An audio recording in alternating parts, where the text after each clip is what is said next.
quelques obstacles à l'acquisition de richesse ou au développement personnel des gens, c'est que moi j'en vois deux principaux. La première, quand vous dites aux gens qui peuvent s'enrichir, ils n'y croient pas. Et pourtant, la majorité des millionnaires d'aujourd'hui n'avaient rien ou n'ont commencé avec rien.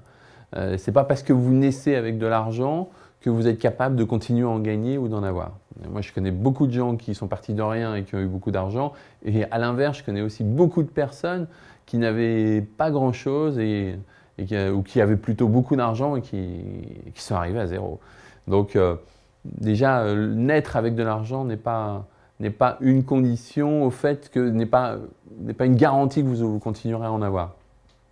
Donc la première, les gens ne croient pas en eux. Et la deuxième, qui est plutôt une conséquence, si les gens ne croient pas en eux, ne croient pas qu'ils peuvent s'enrichir, ben, ils font rien, tout simplement.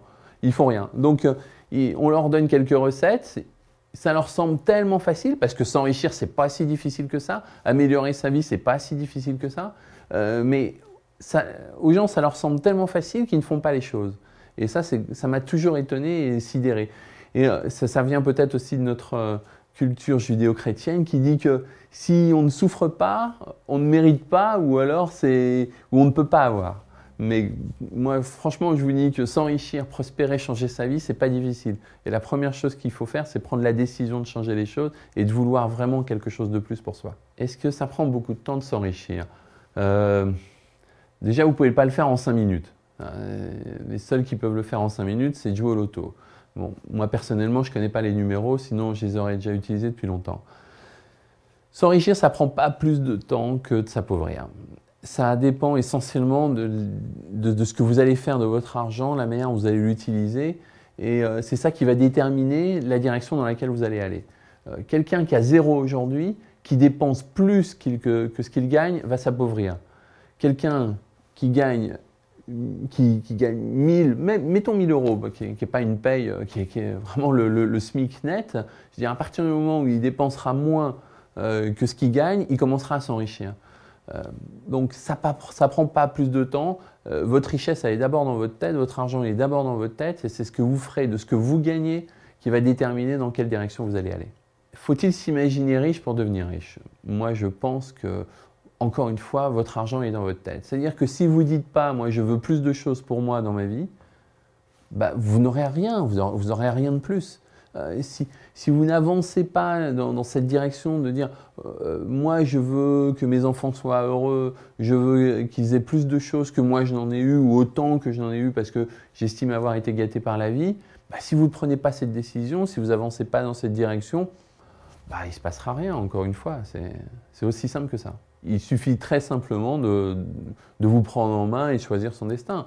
Alors c'est vrai qu'on gagne une certaine somme d'argent chaque mois, ben, on a envie de se faire plaisir, on a envie de consommer, et c'est ce qui va... Alors est-ce qu'il faut tout consommer, tout dépenser ? Ben non, justement, c'est bien une des recettes. C'est-à-dire que si vous dépensez tout et vous ne pensez jamais à l'avenir, ben, vous n'allez jamais rien mettre de côté, vous ne penserez jamais à l'avenir et jamais vous pourrez vous développer. Le premier bonheur, c'est de pouvoir vivre correctement, c'est-à-dire de pouvoir se loger, de pouvoir manger et de pouvoir subvenir aux besoins de ses enfants. Dès que vous allez dépasser ce stade-là, tout le reste, c'est du superflu. Donc, est-ce qu'à partir du moment où vous pouvez vous manger correctement, vous pouvez vous loger correctement, est-ce qu'avoir le dernier téléphone portable à la mode, est-ce que ça vous apporte du bonheur ? C'est un peu la question qu'il faut se poser. Si votre bonheur il est associé qu'à l'aspect consommation, le jour où vous ne pouvez plus consommer, vous ne pouvez plus être heureux. Je pense que là, il y a quand même des bases qui sont à réviser et que la société de consommation nous a emmenés sur des pentes très glissantes et très dangereuses pour beaucoup de gens. Se payer en premier, c'est surtout qu'est-ce que ça représente. Se payer en premier, ça veut dire, d'un point de vue très concret, ça veut dire que vous rentrez votre salaire, je vais dire 2000 euros, ben, se payer en premier, vous dites que d'abord, je prends 200 euros pour moi que je vais, dans un premier temps, épargner. C'est ça que j'appelle se payer en premier. C'est-à-dire qu'avant de payer votre loyer, avant de payer votre facture de téléphone, avant de payer n'importe quoi d'autre, vous pensez d'abord à vous et vous prenez votre part avant que les autres prennent leur part. C'est-à-dire, ou avant que vous leur donniez leur part. Bon, alors il y en a qui vont appeler ça de l'épargne, mais en réalité, ça va beaucoup plus loin que ça. C'est-à-dire que le simple fait que vous investissiez dans ce principe, c'est que vous pensez à l'avenir. Puisque si vous mettez quelque chose de côté, c'est pas pour tout de suite, justement, c'est pour ce qui va se passer demain, après-demain, pour vous construire un peu de sécurité et surtout vous donner des choix. Parce que on a tous des coups durs dans la vie. Si un jour vous avez un coup dur, d'un point de vue économique, ça se reflètera d'un point de vue économique. Donc d'un point de vue économique, si vous avez un coup dur et vous avez un peu d'argent de côté, ben, vous pourrez pallier au problème. Si vous n'avez rien, ben, non seulement vous allez avoir votre problème, mais il va y avoir un deuxième problème, c'est-à-dire le manque d'argent qui va venir se cumuler.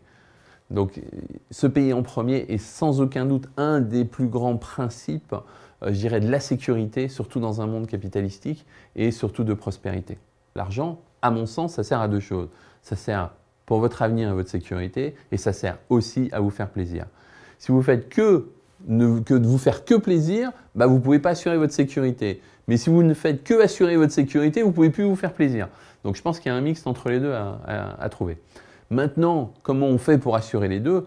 Bon, déjà, si plus vous dépensez, bah, moins il vous reste. Alors, comment il faut dépenser?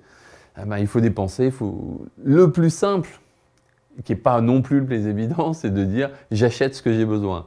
Et peut-être aussi d'éviter dans le piège de la société, de tomber dans le piège de la société de consommation qui veut toujours vous faire consommer plus, comme je disais tout à l'heure, en assimilant consommation et bonheur.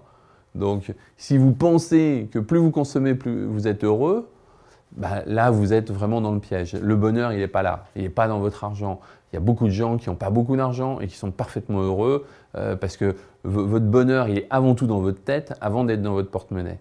Donc votre bonheur, il est avec vos proches, vos amis, vos enfants, vos relations, votre épanouissement personnel.